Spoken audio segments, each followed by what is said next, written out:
verse, I think we'll just kind of review a little bit about, because we know where we were at last week, and we're okay, so we're good to go. We'll go ahead and get started.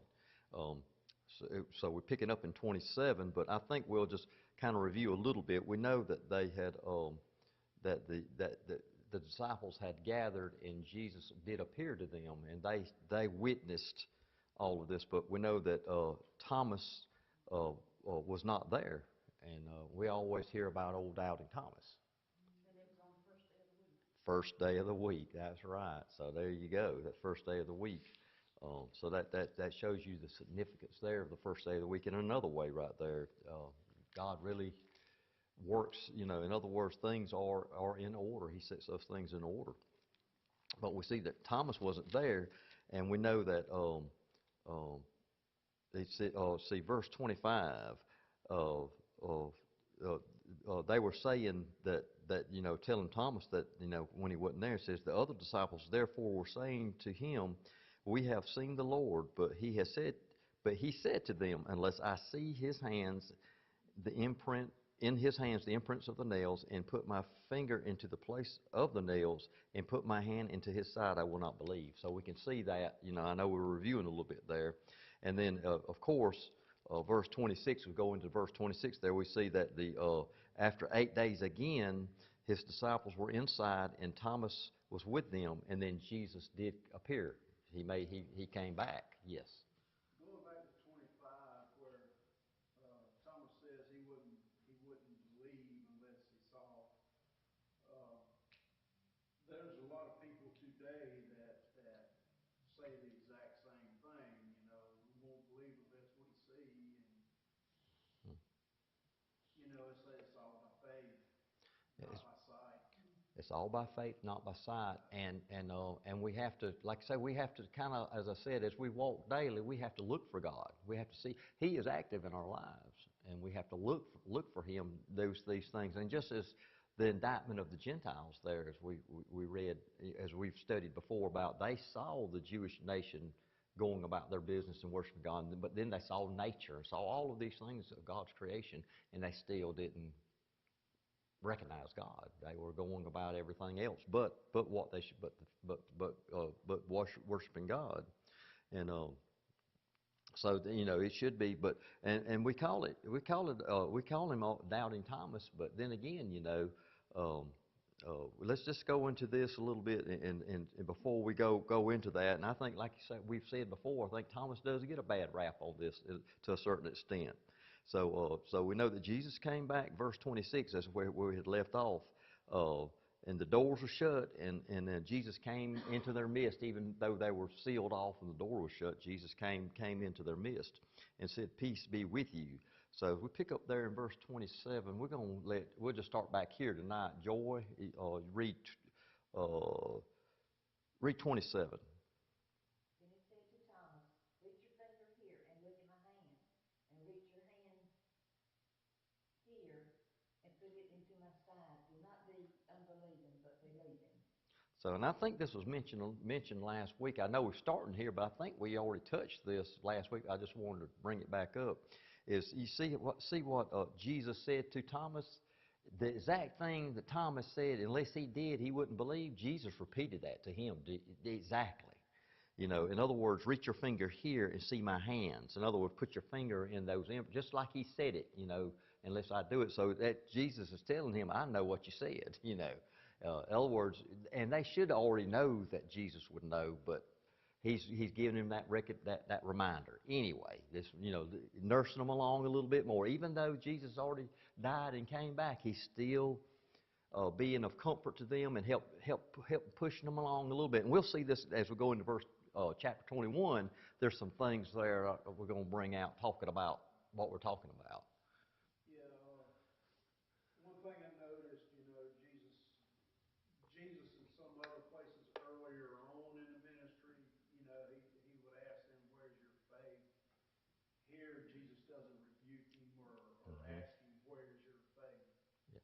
Jesus is really being gentle with them now. So this is these last few days, last few hours, and Jesus is just helping them along, and he's not rebuking. He's gently In other words, there that he's gently just reminding them and trying to push them along there and help them. But you can see here that he did, in other words, to be so there would be no mistake. He said exactly to Thomas what he said he had to do. So he, exactly, put your finger here, and reach your hand here into my side, and be not unbelieving, but believing. So in other words, he exactly what was said there. And Joy, I'll go ahead and read verse 28 also. And Thomas answered and said to him, My Lord and my God. Okay, well there we'll go. There's the confession right there. But he had to have a little bit more than faith there. But then again, you think about that. And I will go ahead, Nora, read verse 29 before I make my comment I was fixing to say. Then Jesus said to him, Thomas, because you have seen me, you have believed. Blessed are those who have not seen and yet have believed. Well, in other words, Jesus didn't, like I say, as Taylor said, he didn't really get on to them or rebuke him or what have you when he said that. He says, because you have seen me, you have believed. But he used this as a teaching moment for them and for us today. In other words, this is for our benefit here, because you can say, because here we see Jesus gives us a blessing here. Blessed are they who did not see and yet believed, because we did not see this, but we believe it. We see it. In other words, we see it through the eye of faith, I guess, as you would say that. In other words, our faith, we can see. I know, like, we gather around the Lord's table on the first day of the week, and we commune with Jesus. And I don't know, like I say, I let you into my inner sanctum, my mind a little bit. Whenever I really go back, I think about you think about those very things. You think about the hands and the nails and the feet, and then of course the spear going into the side. You think upon those things, and it's really, it almost, in other words, it just kind of come to life in your mind. And that's the way we should be. We should be concentrating on Jesus and what he did. And we should, and like I said, but Jesus gave us a blessing right here. Blessed are they who do not see and yet believe. And this again follows up John chapter 17, the prayer in the garden. You think about all that he prayed for. He prayed for himself. He prayed for those that was with him. Then he prayed for us. He prayed for everybody else. So this follows what Jesus was already, he prayed in the Garden of Gethsemane. Yes, Taylor. In verse 28, Thomas makes a profound statement. My Yes. Lord, and there's that conjunction there that adds to it. Mm-hmm. My God. So he's making the distinction that Jesus is Lord and also God. That he is divine. In other words, he's not just a prophet, my Lord. Because I know that throughout the Gospels, whenever Jesus would be addressed as Rabbi or as great teacher, or and they were asking questions. Who is he? A prophet? They asked all these things here, but right here, Lord and God. Right here, this is so profound. And in other words, they're here. They're getting it now, some. And they should have got it way back, you would have thought, 3 years before, when they were getting into it. But they had so much to go through and learn, and they still do, of course. And we know that the Holy Spirit will be coming to them when we get over to the book of Acts and you begin reading in Acts. But as we can see here, that profound statement was, Thomas made that great confession, that profound statement, my Lord and my God. And then Jesus, of course, made that statement, and Jesus used that so they could see it and so that we could see it also. Any thoughts or comments? Okay, Nora, go ahead and let you read verse 30 also. And truly Jesus did many other signs and presence of his disciples, which are not written in this book. Okay. These are written that you may believe that Jesus is the Christ, the Son of God, and that believing you may have life in his name. Okay, so as we go through 30 and 31 there, this chapter goes down, that's it for the chapter there. We know that chapters are man-made. They're not divine. Man divided the Bible into these chapters and verses so we could reference it and find things in there. But as we read this, first off, it says, Many other signs, therefore, Jesus also performed, and that are not written in the book. In other words, there was other things that was done that we don't know about, that we just they're not written in this book. But these, in other words, what is recorded there, this is written that we can have that faith, and the reader can.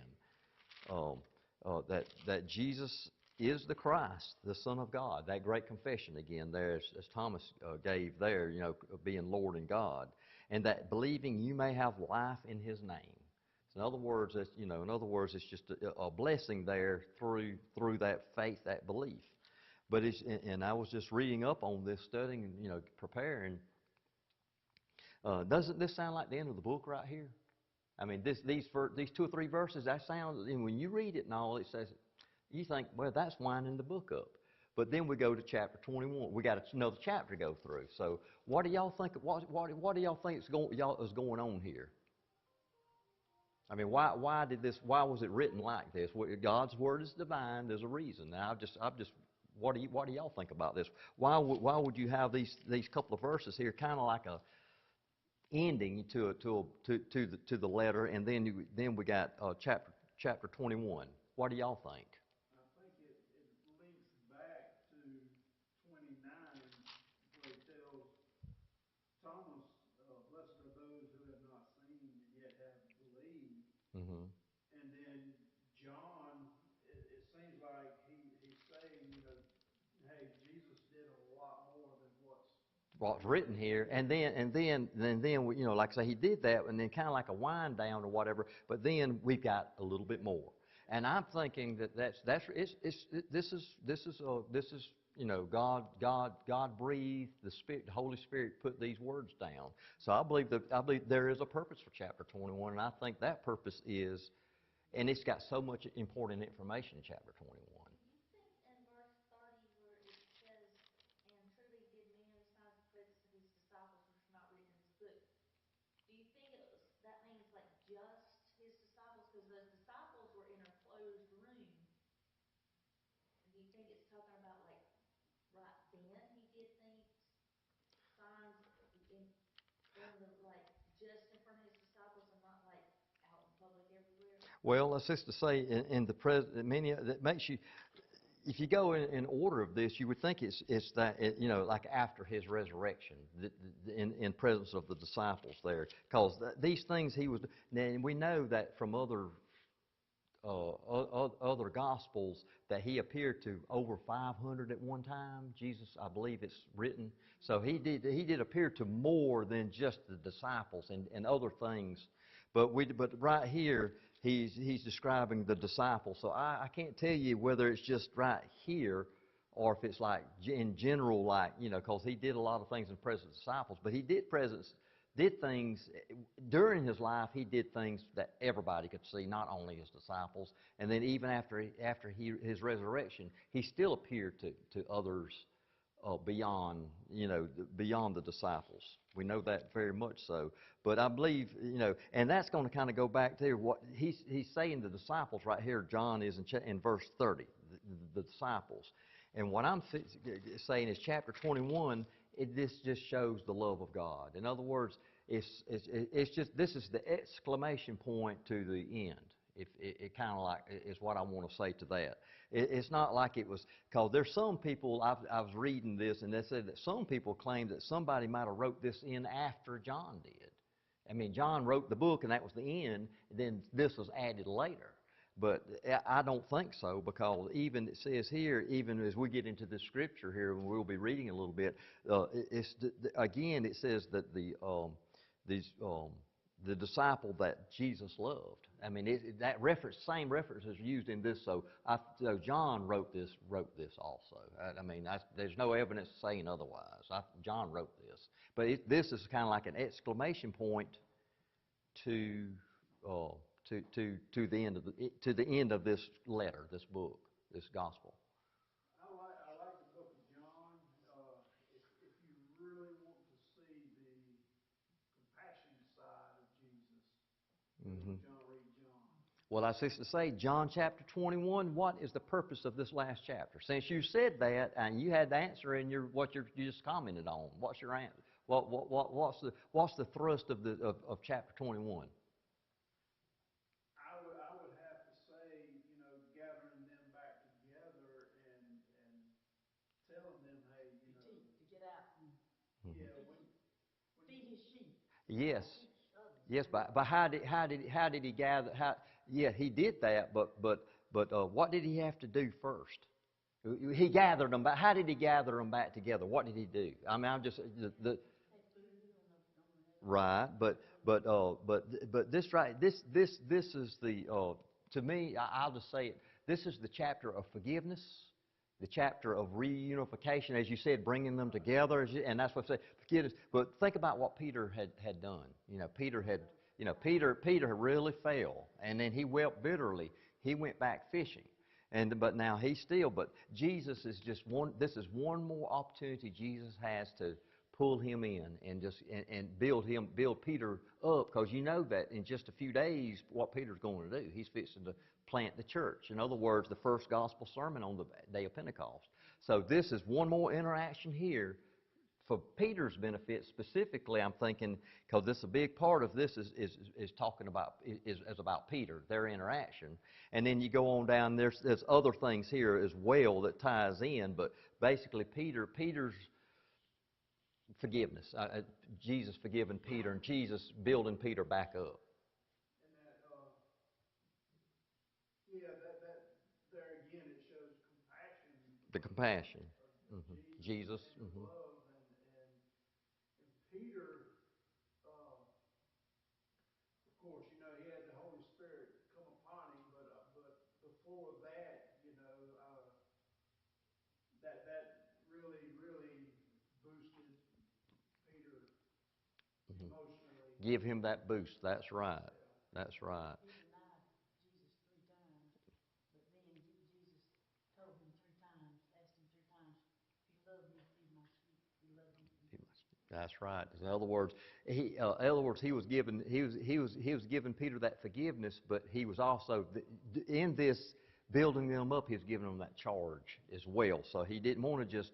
In other words, he didn't as Taylor said, he didn't really hammer them or rebuke them or was anything that bad. But he loved them, built them up, showed them compassion. But they got that charge to what they were supposed to do. So I kind of let the cat out of the bag about what the. So, but we're going to go ahead and begin chapter 21 and Renee, read 1 and 2. After these things, Jesus showed himself again to the disciples at the Sea of Tiberias, and in this way he showed himself: Simon Peter, Thomas called the twin, Nathanael, Cana in Galilee, the sons of Zebedee, and 2 others of his disciples were together. Okay, so there's a little roll call there that kind of the folks that are there, the guys that are there, his disciples. But you can see there on the end, and 2 other disciples. They're not named, but there's a few here. And as we can see, is that as Peter said as John wrote here, as after these things. So in other words, he had wrote about the appearance to Thomas and that blessing upon Thomas and us. Us specifically not seeing yet believing. Then after that, then of course we had it was almost seemed like a closing out, but anyway, talking about those things. But here's one more thing, like an exclamation point to the end of the book. And it says here, as it states here, after these things, Jesus manifested himself again. So, in other words, it's just one more time. This last meeting or what have you, and it's like I said, there's a purpose for this, and we've done discussed that at the Sea of Tiberias, and he manifested himself in this way. And of course, I said the roll call there of the people there: Peter and Thomas and Nathanael, and the sons of Zebedee, which is James and John, right? The sons of thunder. Okay, we had those 2, and then 2 other disciples. So not everyone, but many of them were there. So as we go on, in other words, the stage is set here for this special interaction that we've been talking about here. Any thoughts or comments? 3 and 4, Ray. I'm going out to fish, Simon Peter told him, and they said, "We'll go with you." So they went out and got into the boat, but that night they caught nothing. Early in the morning, Jesus stood on the shore, but the disciples did not realize that it was Jesus. Okay. So in other words, this was before, this interaction. The setup is that they had, that Peter, I'm going to go fishing. So we know that he went back fishing, and he's kind of impetuous. Here's what I'm going to do. He's not going to be idle. He's going to be doing something, and we know he's always saying something. He's going to be doing something. So that's Peter's always busy all the time, and he's like that. And I'm going fishing. So, and then of course they all said, "We'll come with you." And they had a long. Apparently, it looks like they had a long night of it, but they had a long night of nothing. Is what it basically what it's saying here. So worth all night, and then the day broke. It's day, but the day was breaking. Jesus stood on the beach, but they didn't recognize who he was. They just saw a figure on the beach there. So as they got that set up there, Ruth, verse 5 and 6. Then Jesus said to them, "Children, have you any food?" They answered him, "No." And he said to them, "Cast the nets on the right side of the boat, and you will find some." Okay.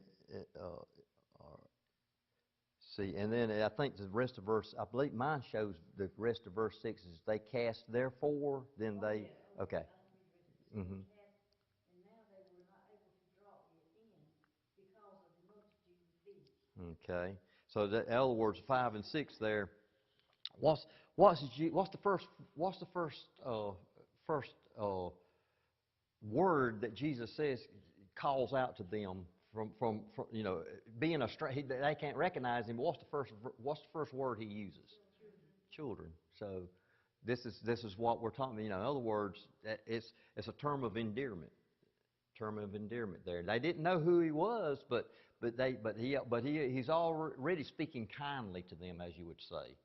And I looked at all that up. I can't even remember everything, but it was talking about the root word and the Greek and all that on that. But it was children. In other words, it was a term of endearment.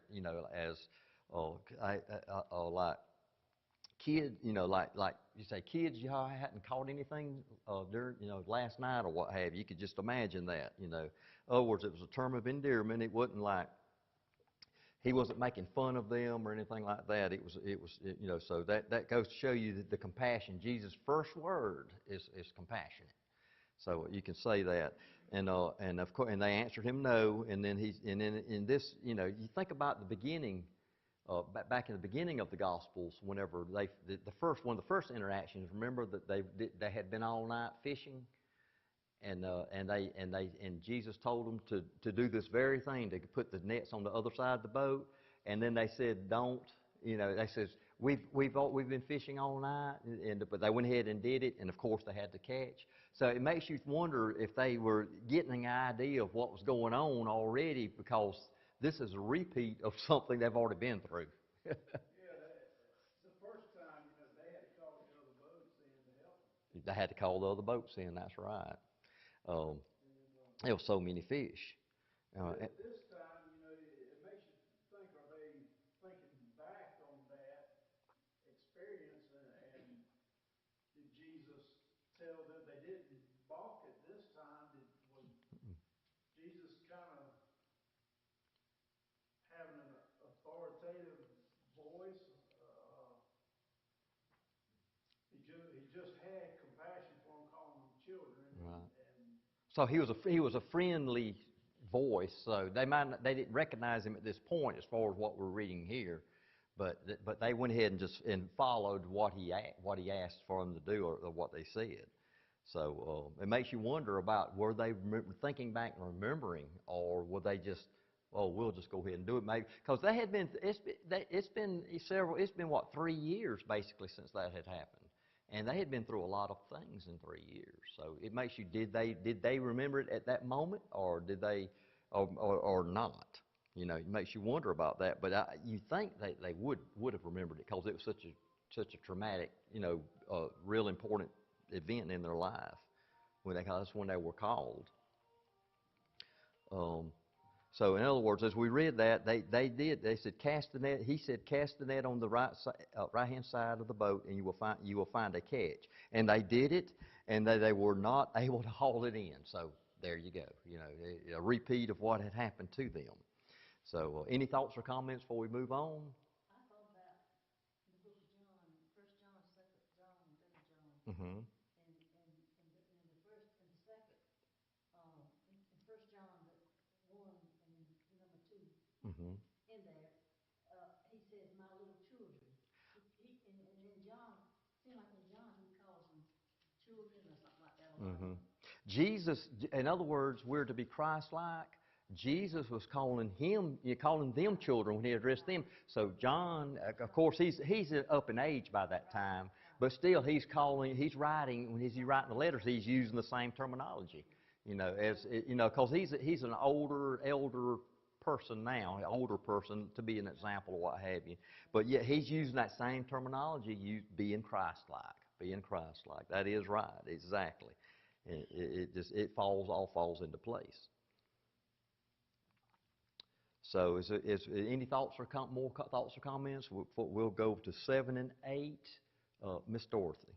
Also, that disciple whom Jesus loved said unto Peter, "It is the Lord."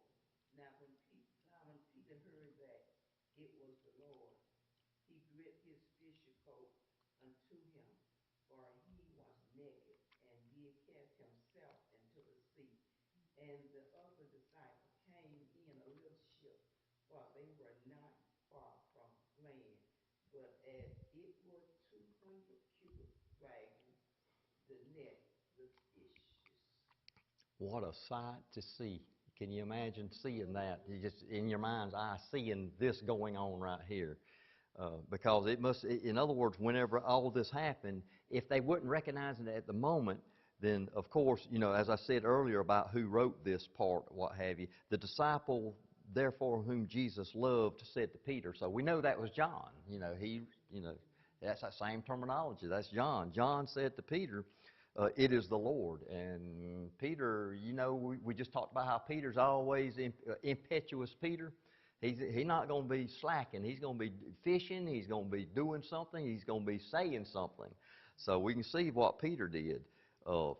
Simon Peter heard that when he heard that, whenever that John spoke to him, that said that it was the Lord, he put on that garment because he was out working. Just the guys out working. It's probably. I don't know the temperatures and all, but it must have been pretty warm if he was out like that. So and just all the guys on the boat, and so he put his garment on, and then he he threw himself into the seas. What my the scriptures say here in my version. So in other words, he just went out into the water. He didn't. In other words, you can imagine him just doing as quick as he could, putting that garment on, and he's gone. He didn't say a word to nobody. And What's so unusual about that is what I have read is that the Jewish people were scared of the water. A lot of them didn't. Most of them didn't even know how to swim. well, They would be, and they were fishermen and all, but it just makes you wonder uh, how they come about that. well, I don't know because when you say that, it's kind of like a stereotyping, and I know what you're saying, and I understand what you're saying, but these guys, they were fishing when Jesus found them and Jesus, recruited them. In other words, they were fishermen, and you don't need to be a fisherman if you don't know how to swim. So I mean, that's kind of like I don't think I'd want to be out on one of those boats up there in north in around the Arctic Circle trying to get fish if you don't know how to swim. Which you might not can swim in that rough water anyway, but that's a prerequisite, I would say. But you're right about that. What I thought about was,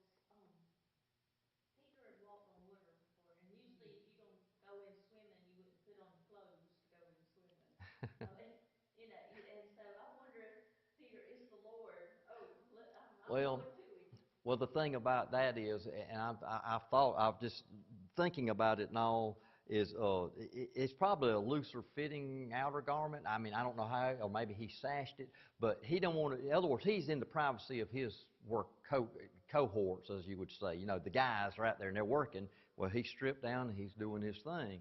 But whenever it's time to, in other words, he don't want to go before the Lord with no clothes on, and he's going to the beach. I'm sure it's a public beach. Who's out there? Who else is out there? He don't want to do that. So he got his clothes on. He went on.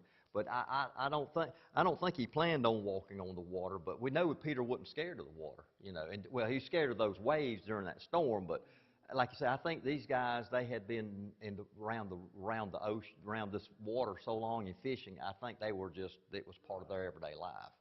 Um, but you're right. But I know what you're saying about. I did not realize what you had said about that. I had never studied that about the Jewish people or the Hebrews being scared of water like that. I didn't know that. So, but say in general, they did not like. They didn't know how to swim and were scared of water.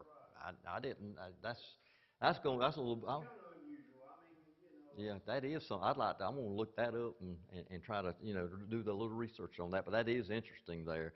But you go to think about it, Jesus chose these men, and you got to think about it. In other words, they would be seen as maybe braver than your average Jewish person. You know what I'm saying? Peter would. Oh, Peter was no doubt, Peter was impetuous Peter, In other words, he was going to fight to the death there in the garden. So he was brave, he was going to do what he had to do. But I'm just thinking these guys, if they would go out in that boat, and you know how the squalls would come up and the storms would come up, and they'd get caught out there in it. So they had to have they had to be a cut above, if you know what I'm saying. And Jesus picked these guys for a reason, maybe because of that bravery. That a lot of his apostles, some of them were fishermen because they had that extra sense of bravery, as you would say. That's. Got real bad that time, though. Oh, they cowered down, didn't they? They really, the water was It was really bad. Hmm. They woke him up, Hmm. Jesus suffered. Right. He was in the boat. In other words, it was. In other words, and we know that there's a reason for everything. So that must have been one of the worst storms they had been in for them to do that.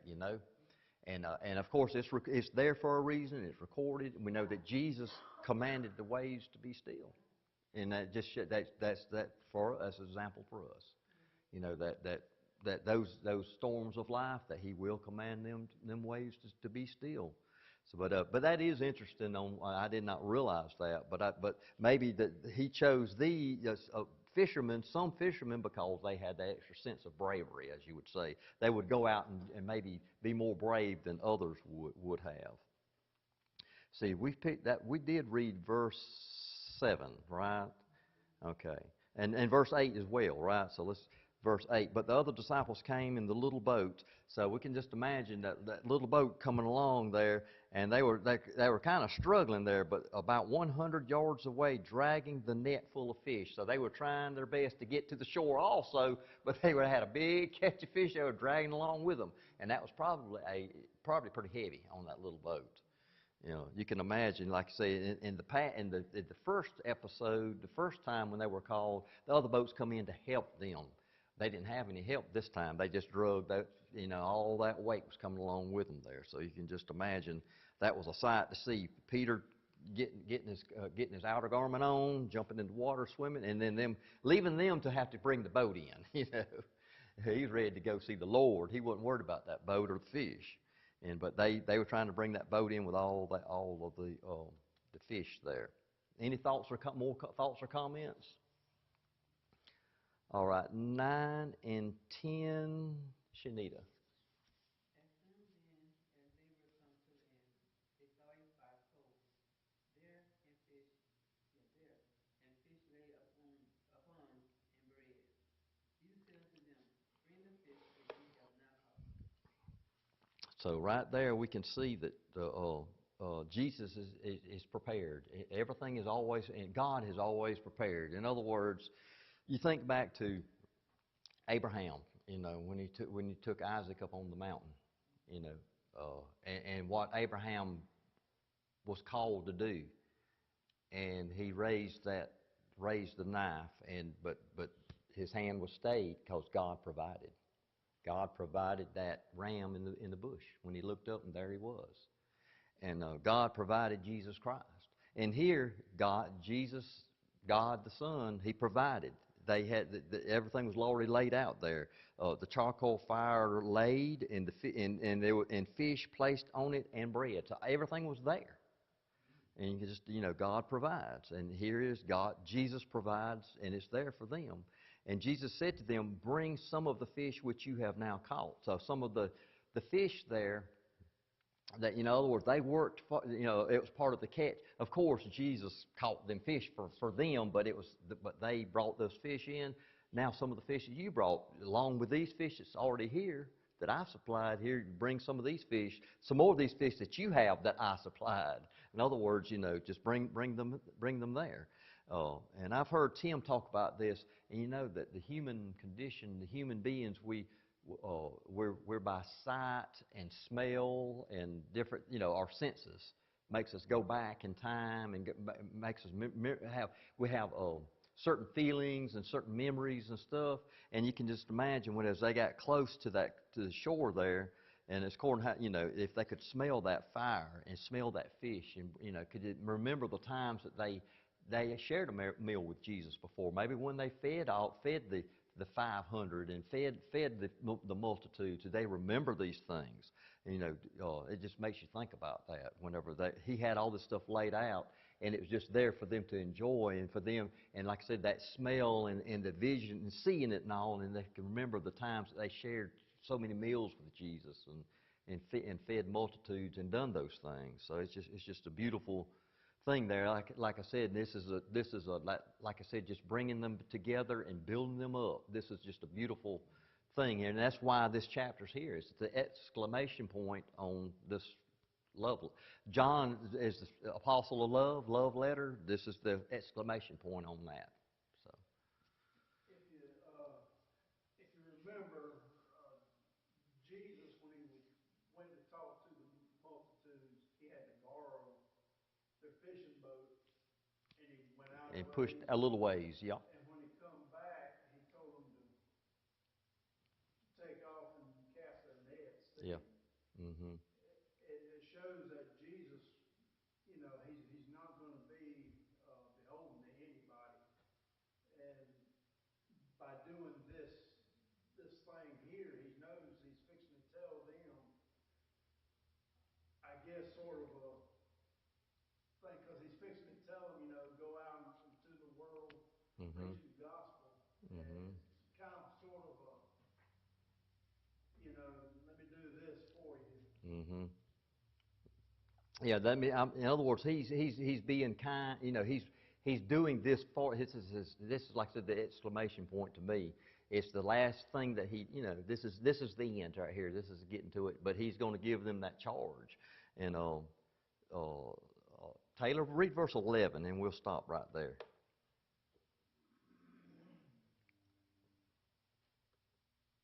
Simon Peter went up and dragged the net to land, full of large fish, 153.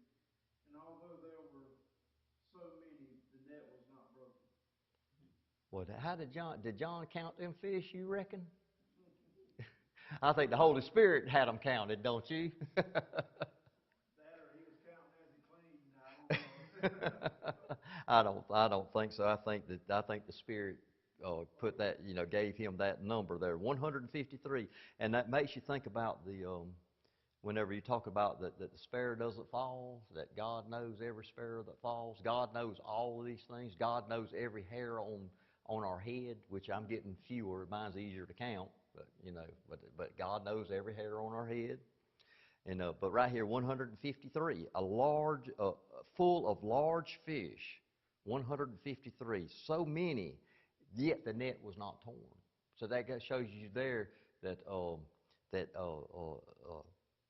just thinking about it, even so, even if there's a big job to be done or what have you, got to provide that way. Like this is a heavy haul, it's very large fish, 153, and it's very heavy, But God, but in other words, there was no failure there. God provided that net. That net stood up under that pressure.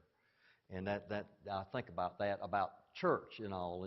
And what we do is God will provide that. He'll give us that strength that we need to get the job done. No matter how heavy the lifting is, He'll give us that strength. Yes, ma'am. There was so many fish in the net till they couldn't pull it in. They had to have a boat to, the little boat, to throw it. Oh, they were pulling it. Yes, ma'am. And then when Mm-hmm. Simon Peter went up, he dragged the net to land on that. Well, there you go. Like I said, Peter's something else now. He can do it. You just put it in front of him. He's like a little bulldozer. He's gonna get it done. And that's Peter. In other words, he was out the boat swimming to the Lord. But then whenever he came back, like he said, the boat, they were struggling to get it in. So Peter, let me help you here. Let me get this thing in for you. And Peter, there you go. It's kind of like, and everybody has their place in the service of the Lord, and Peter's, he was a go-getter now, there's no doubt about that, because I know we studied about Caleb in a couple of my lessons there, and it was talked about how Caleb could speak, and he quietened the multitude down.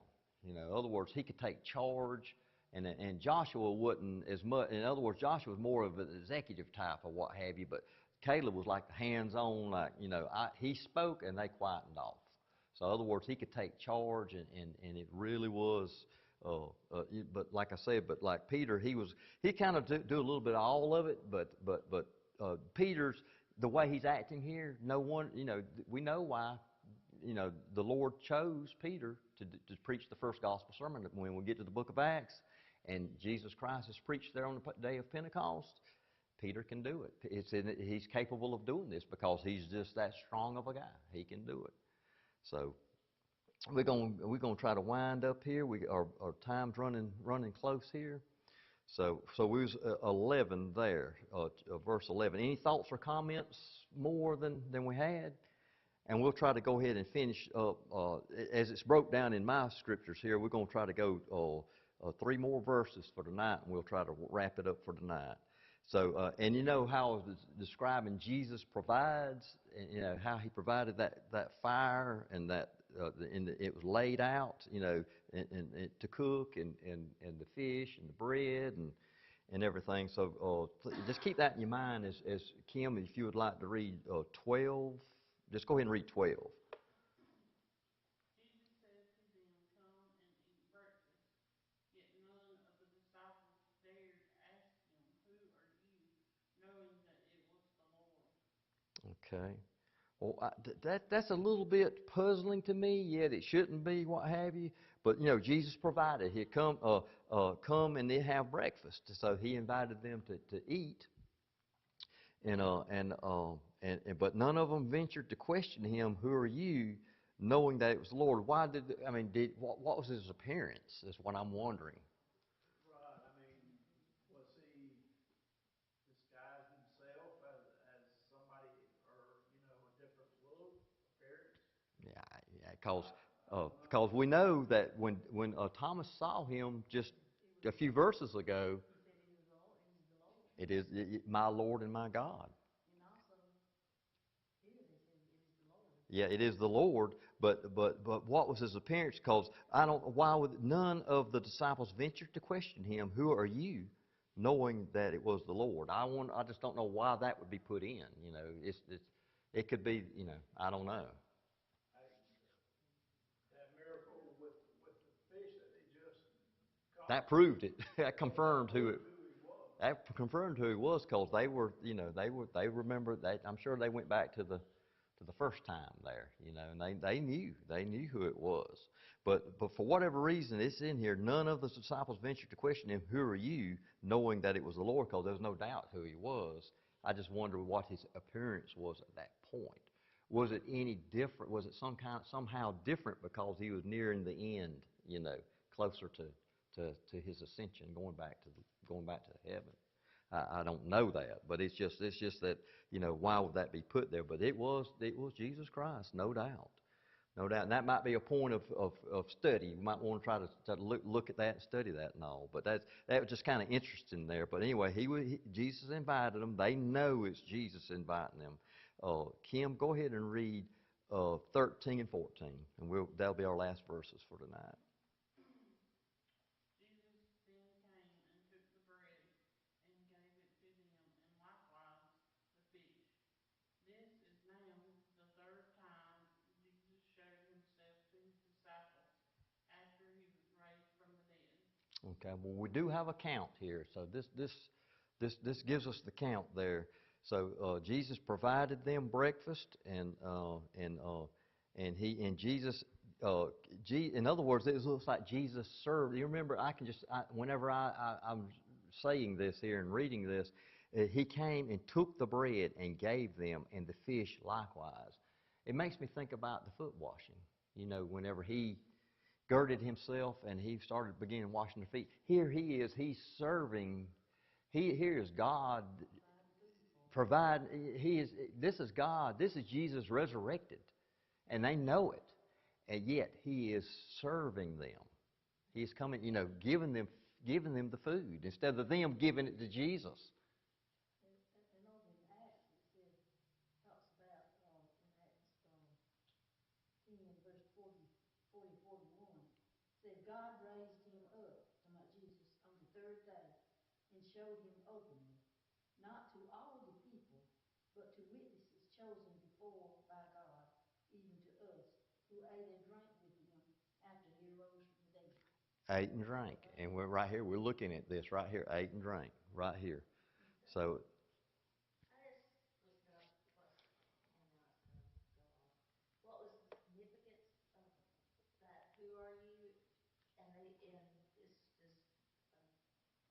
So it said the significant because disciples having just seen the resurrected Jesus did not need to ask the question because they already recognized him as the Lord, signifying their complete faith and understanding. So and that saying that makes that make more sense. Yet none of them dared ask, "Who are you?" Knowing it was him. So there was no need to ask. No, there's no need. There's no doubt. There's no need to ask who it Okay. was. They knew who it was. I guess you could say it that way. In other words, the proof was there. In other words, he is, and of course that's what his whole mission was to. He's the Son of God. Proof of it. He gave proof of it, and then he gave his life. So we're nearing our time, so we're going to go ahead. But it's just so much there, and I was just going to mention here, verse 14. This is now the third time that Jesus was manifested to the disciples after he was raised. So we know he appeared the first time, Thomas was not there. Is that correct? Then the second time was when Thomas was there. Then this is the third time. And then anything else was like, not the disciples, it was like the multitude, the 500 at one time, and other chosen ones, as which these were chosen for the special, for that special interaction. And we're going to pick up in verse 15. Now, Tim will be back next week, and we'll pick up in verse 15. But as it goes forth into here, we'll get into this famous exchange between Peter and Jesus, and we can see that in other words, we can just think about the significance of this fish. Remember what the charge was whenever Jesus at the first time when they were called.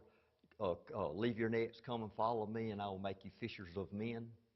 Right here it is again. So if it's important, God says it over and over again, doesn't He?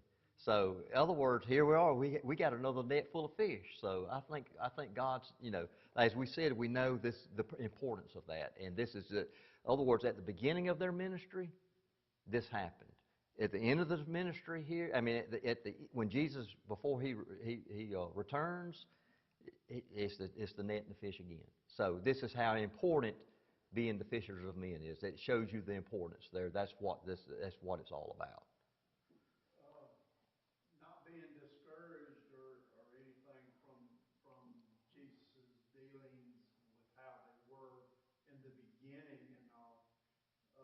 Seems like here he's starting to, he's refocusing them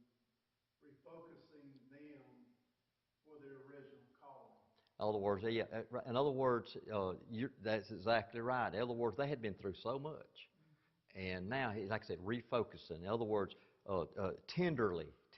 He's not, like I say, he's not rebuking them or what have you. He's focused. He's come and eat, serving them.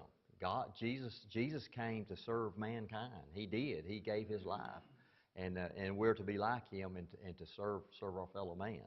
So as we wrap up tonight, that leads right into the invitation right here. And it just God's word. It leads right here. As Jesus came to serve, we can see him serving his disciples there. Are we serving Jesus? Are we serving our fellow man? As we think about that. So let's think about our relationship with our Lord and with God at this time as we have this time of invitation. Just think upon those things and meditate upon those things. Are we where we need to be? Is there something standing in our way? So we'll just think about that, and if there's anything that we can help anybody with, that's what we're here for. So be sure to either go to the Lord in prayer and take care of that, and if you need help with that, we're here to pray with you and pray for you. So if you have a need, please come forward as we're led in our song of invitation. Number 3, how great thou art. Let's sing. Lord my God, when I in awesome wonder consider all the worlds thy hands have made, I see the stars, I hear the rolling thunder, thy power throughout the universe display. Then sings my soul, my Savior God, to thee. How great thou art, how great thou art. Then sings my soul, my Savior God, to thee. How great thou art, how great thou art. When Christ shall come with shout of acclamation and take me home, what joy shall fill my heart?